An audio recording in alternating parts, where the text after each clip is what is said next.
सुप्रभात प्यारे बच्चों, प्यारे साथियों।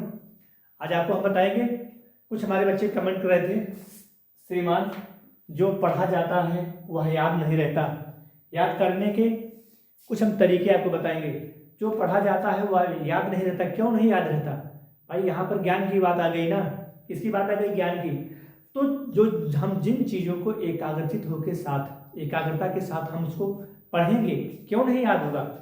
मेरे प्यारे बच्चों, मेरे प्यारे साथियों, आपकी परीक्षा नज़दीक है, ठीक है। याद करने का जो सबसे बेहतर तरीका है, चीज़ों को रिकॉल करिए।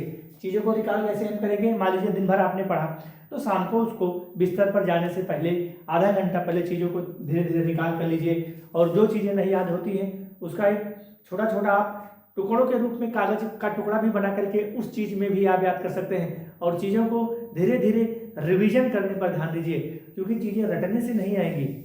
इतना बड़ा साहित्य है, इतना बड़ा ज्ञान है, कोई यह सब चीज़ें रटने की बिल्कुल नहीं है। मेरे प्यारे साथियों, प्यारे मित्रों, हम जिस प्रकार से चीज़ों को सोचेंगे, समझेंगे और एक नए तरीके के साथ उसको हम कैसे हम यूज़ करते हैं, उसको आपको देखना है। तो प्यारे बच्चों, जो पढ़ा जाता है वह याद नहीं रहता। याद करने के मैं जो सूत्र आपको बता रहा हूँ, चीज़ों को रिकॉल करिए। रिकॉल करने का मतलब जिन चीज़ों को हमने पढ़ा है उसको दोहराइए।